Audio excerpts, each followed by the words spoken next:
The mission is simple: to help high achievers naturally eliminate emotional and physical obstacles so they can optimize their life for higher achievement. Welcome. You have just entered the Genesis Zone. Good day, and welcome to the Genesis Zone show. This is Dr. Brian Brown. Thank you for taking time out of your busy schedule to join us on this beautiful Thursday. Serotonin theory of depression has been around for a long time. It's been around over 40 years. It was the prominent theory when I went through my training. It's been the prominent theory even to today, until recently. The serotonin theory of depression is wrong, according to a new study that just came out a couple of weeks ago. So what does this mean for the countless millions of people worldwide who've been relegated to taking pharmaceutical therapies that are solely dependent upon this theory? Well, psychedelic-assisted therapy may hold clues to the answers. So let's stay tuned and we'll explore this topic in greater detail. Also, at the end of the show, I'm going to be sharing with you an update about my book that's going to be coming out and kind of fill you in. I know for those that have been following me for any length of time, you've heard about this book forever, and it's been a journey, to say the least. But anyway, I'll be giving you an update about the book here at the very end. So let's jump into today's topic about depression. Again, those that have been following me know that I've had problems with depression in the past. Okay. 16 years, I struggled with depression and anxiety. I tried 9 different antidepressant medications, and none of them seemed to work. They seemed to actually make me worse. So that brings us to today's study. And it was really an epiphany for me seeing this study. A friend actually forwarded it. Thank you for that. Because I've just kind of I took the past few weeks off from the show just to kind of reset my mind. And that's why we've had the best of series the past 3 weeks. So I just kind of unplugged, and I'd heard about this study, but I hadn't looked it up. A friend of mine forwarded it to me. And anyway, that's why we're doing this show today, because it's that important on this particular topic. So the journal article was actually published in the journal Molecular Psychiatry on July the 20th of 2022. So just a couple of weeks ago. And the serotonin theory of depression is this, what experts call this systematic umbrella for the theory of depression. And it's kind of what all other theories branch off of, whether you ascribe to just a neurotransmitter theory in general, where it's dopamine and norepinephrine and serotonin. And don't worry about these terms. Just know that they're your brain chemicals that up until now we've believed controlled mood. We have known for quite some time that serotonin, you actually have more serotonin receptors in your GI system than you do in your brain. You produce the bulk of your serotonin in your GI system. So we know that serotonin is more important than for just mood and anxiety regulation. So what did the study actually show? Well, there were 3 main findings from the study, and they were actually very eye-opening. The first one, and I quote, "The main areas of serotonin research provide no consistent evidence of there being any association between serotonin and depression." That's number 1. That's huge. That's a big aha moment right there. Number 2, I quote, "There's no support for the hypothesis that depression is caused by lowered serotonin activity or concentrations."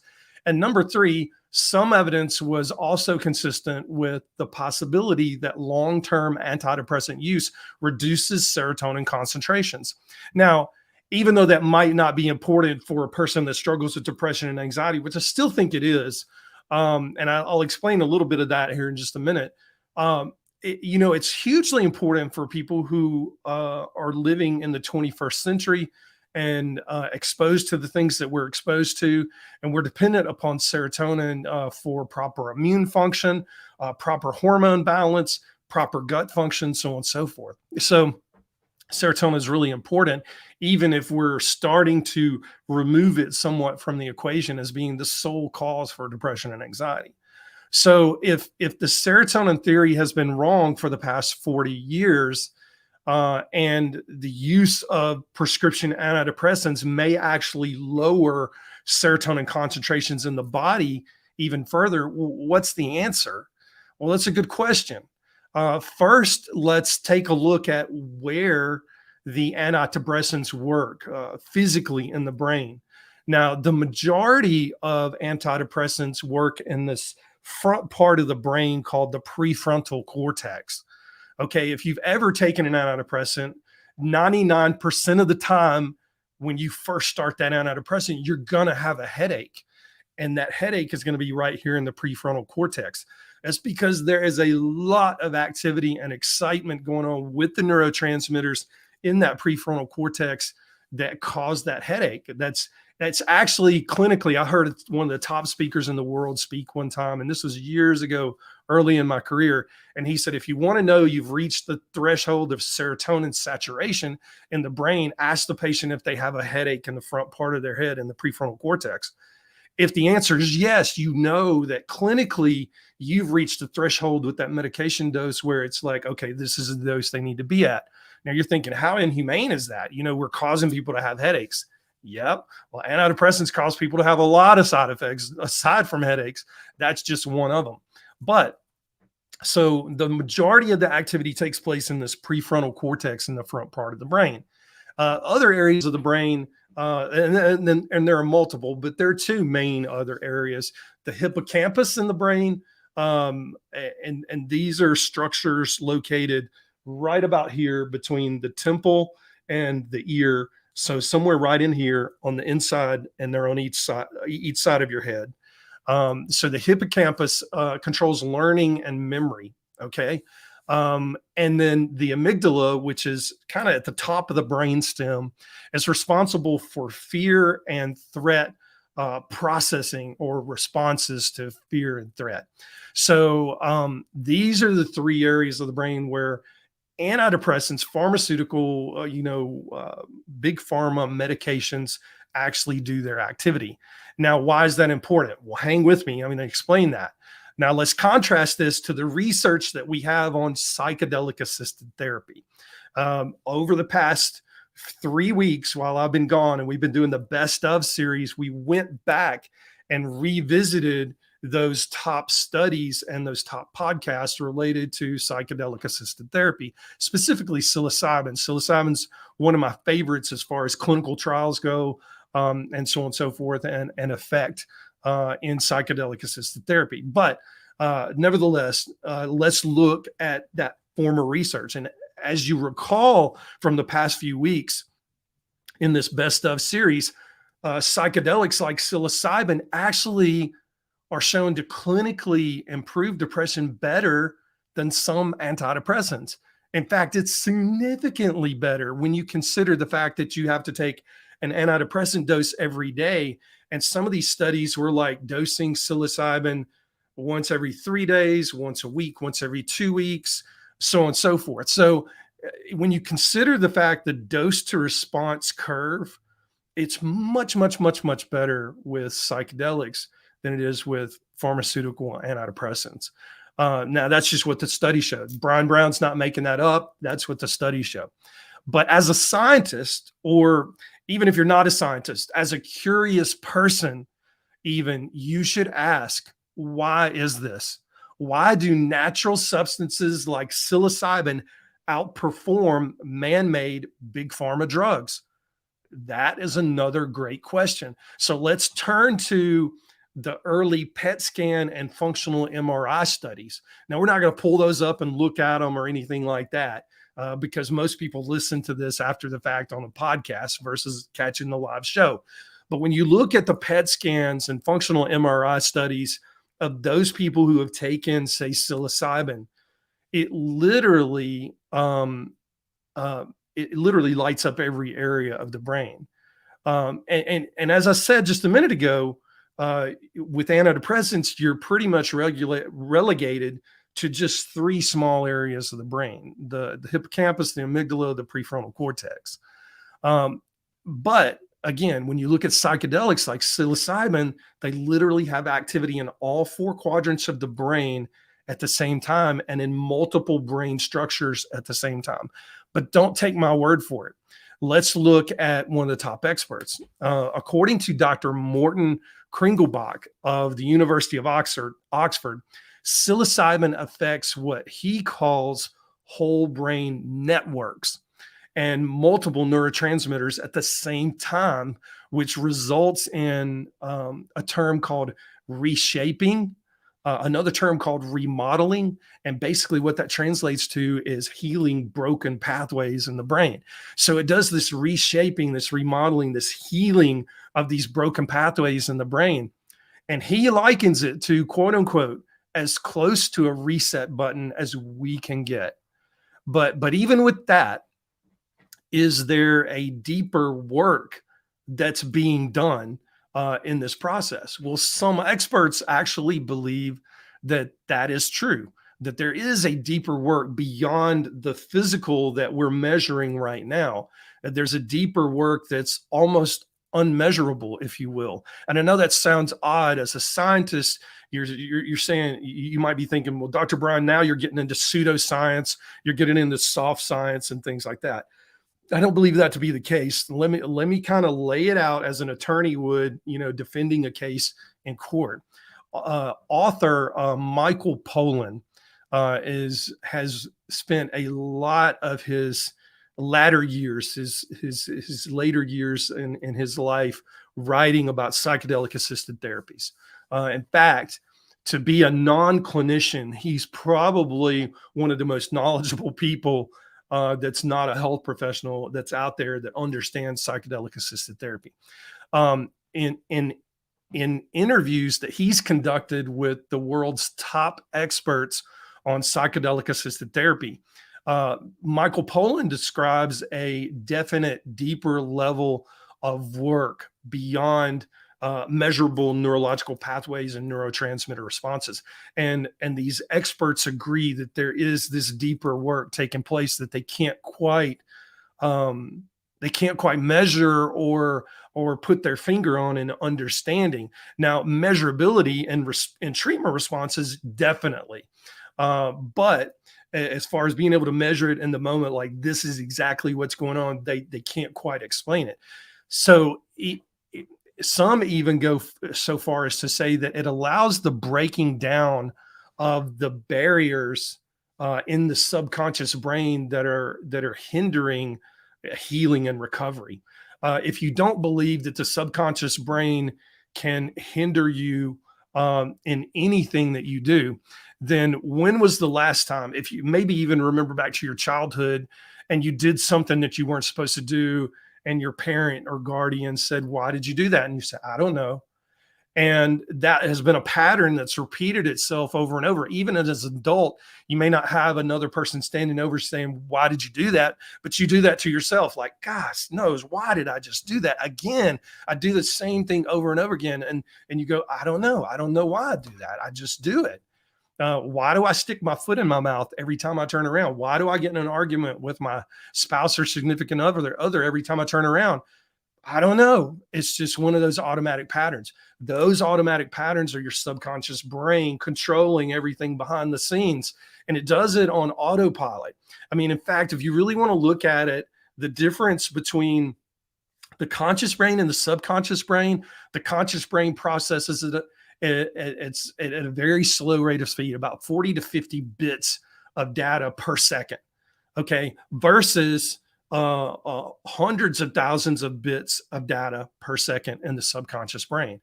In fact, if you want to put that into speed factors, the conscious brain actually works at a speed of about 100 to 150 miles per hour. And the subconscious brain actually works at about a speed of about 100,000 miles per hour. So if you really want to get technical on this, that's like taking a trip to the moon in 2.4 hours. From your house right now to the moon in 2.4 hours. That is really, really fast. And that's how fast the subconscious brain works. If you want another analogy, I'll give you another analogy. Experts say that the subconscious brain works so fast. It's like watching 10,000 full length feature films at the same time and comprehending everything that's going on. So that's how fast the subconscious brain is working. And it controls about 99. They used to think it was about 90% of everything that goes on in the body. Now experts are saying it as much as 99.9% of everything is controlled by the subconscious brain. So the subconscious is hugely important, yet it's this almost seemingly untouchable force within us. You have you have experts like Tony Robbins and Bob Proctor and Les Brown that have spent their entire lives talking to people, teaching people how to reprogram the subconscious brain, and it can be done. It's work, but it can be done. There are some other modalities that I'll mention here in just a minute that shorten that significantly, but subconscious brain can be your best friend or it can be your worst enemy. In this particular case, these experts believe that these psychedelic therapies break down the subconscious barriers that are impeding healing and recovery. Now, I've given this quite a bit of thought, as you may or may not be able to tell, and have come to the conclusion that the physical activity of natural remedies such as psilocybin, I believe they actually reprogram your DNA to work positively for you. I believe, and in the fancy term, you've heard me say this before, is epigenetics, epigenetic modification. But just think of it as DNA reprogramming. I think it just turns little switches on and off, that bad switches that need to be cut off and good switches that need to be cut on. I think that's what psilocybin does. I think that's what psychedelic-assisted therapy does. And so from a physical DNA standpoint, and notice the difference that I'm about to get into between physical and this other component, this physical DNA component, I believe that psychedelic-assisted therapy actually reprograms those genes in a positive way. But this still doesn't explain what other experts speak of in regard to the deeper level of subconscious work. Now, this also made me think, if our subconscious mind is actually the gateway between the physical self and the spirit self, our psychedelics are the proverbial key to unlocking this door so that our spirit self, our higher self, can actually come in and freely do the healing work that needs to be done. Well, that's the question. And that's the question I've been thinking about for quite some time now. Haven't shared it openly at all, but as I'm wrapping up my book, I'm actually putting this component in the book because I think it's really important to understand where healing is actually taking place, because then it gives us a place to where we can work as higher level clinicians to be able to bring about lasting change, not just temporary change, but lasting change. Now, I've worked with clients who've done psychedelic assisted therapy. And the interesting thing is that they all describe almost what can only be, I hate to use the word describe again, what can only be described as an out-of-body experience. Now, the closest I can relate to this is a near-death experience myself that I had at age 5 when I was electrocuted. I left my body. There was no doubt about it. I was in our family living room, plugging the TV back in, doing something that a 5-year-old shouldn't have been doing.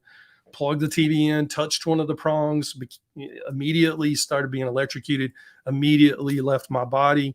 I was floating at the top of our vaulted ceiling in the living room, above my body, looking down at my physical self. And I remember thinking, wow, that he's in pain. And when I looked at my floating body, I looked at my arms, I looked at my legs, and I looked at my torso. It was translucent, like I could see through it, which didn't seem to bother me at all, interestingly enough. Another thing I noticed and recall is that I felt no pain. I had no fear. And even at that young age, I remember having a wisdom and depth of insight beyond my years. I couldn't explain it then. I think I can explain it now, but I won't get into that today. Um, Other than to say what I'm about to tell you. It wasn't until recently that it dawned on me, my physical body was obviously in pain and racked with fear. And that was visible. I could see that. And I felt it when I went back into my body. I felt the pain and I felt the fear. But in the spirit form, my body, my emotions, my intellect took on a different set of characteristics altogether. Even I had a wisdom that was beyond my years. So I had to ask myself, if our physical body has its own DNA, do our spirit bodies have their own DNA? Now, I know this has the potential to raise a lot of red flags with a lot of people, but think about it. If DNA actually determines who we are, what we physically look like, how we are physically structured, how we interact with our environment, how our emotional responses are hardwired into us. And there's a stark difference between a physical state of being and a spiritual state of being. Then could the spiritual state of being have a different DNA structure? I got to be honest with you, having had an out of body experience, a near death experience, I think so. Now, I think this new spirit DNA is only measurable in the quantum realm, in the quantum at the quantum level. As such, we don't really have a way to get a sample of that spirit DNA and test it. But back to the psychedelic assisted therapies, if those who've done this type of therapy describe these out of body type experiences similar to near death experiences, then is it possible that psychedelic assisted therapies actually open up the doorway between the physical world, this physical plane, and the spirit plane? And if so, is this where the deeper healing takes place that most experts have witnessed with their clients? I think for now, it will have to be a potential theory. And it's a potential theory that I haven't seen anybody else talk about. It's a theory that I work off of personally because I believe that we are both physical and spirit. And I don't think we can ignore either of those in the healing process. We have to take both of those into account. And if our physical person has DNA, then our spirit person has to have this DNA. And if the answer is unlocking the subconscious, whether it be through subconscious reprogramming or psychedelics or both, then so be it. So we allow that healing to take place. But then we take care of this physical shell that we call a body, which is temporary, by helping nutritionally support the DNA that it has. Then we get this well-rounded, very holistic treatment modality. Now, in the past months, I've quietly been working behind the scenes to help a handful of people. I've been working with a handful of people who struggle with depression and anxiety. Although I'm not legally able to prescribe or do anything related to psychedelic assisted therapy yet, or psilocybin assisted therapy, really. Ketamine is on the market. It is legal. I think we're going to have MDMA coming right behind it. It's questionable whether psilocybin and LSD will come in as legal anytime in the near future. I think it will. I know we've got an artificial psilocybin that's a big pharma drug that'll hit the market probably in the next 2 years. But that opens up a whole new can of worms. But what I'm trying to say is, even though I'm not legally able to do any type of psychedelic assisted therapy yet, I believe the day is coming. And to me, help for depression and anxiety is a three-pronged approach. First, we have to address the physical body, the physical DNA. We have to check the genes. We have to put a plan in place to nutritionally support those genes. And then number two, we need to address the subconscious mind by using specific therapy modalities that I've learned through the years, especially in my psychiatric training. And these are not conventional psychiatric modalities, by the way. They are outside the realm of conventional psychiatry, but to me, and in many respects, they are much better, much more potent, much more effective. In fact, there's one therapy modality that I participate in personally. I'm certified in at a level 4 level, which is the highest level. Um, and I every 2 to 3 weeks, I'm doing that type of therapy myself, because every session to me is the equivalent to 2 to 3 years worth of therapy work. And it's that amazing because it does this subconscious reprogramming and such subconscious remodeling. So that's number 2. And number 3, when it becomes available, when it becomes legal, undergo psilocybin assisted therapy. I don't have any problem with it. Just looking at the data, looking at the research, it's way too strong not to go in that direction. So if you've been dealing with any type of symptoms associated with depression or anxiety, you're stuck, you don't really know where to go, you've been on multiple antidepressants, you've seen multiple people, nobody can seem to get you any help, and you want help with these challenges once and for all, at a much deeper level, just message me on Facebook or Instagram at Dr. Brian G. Brown. I'll be glad to show you the steps that you need to take in order to get that healing started. That's all I've got for today.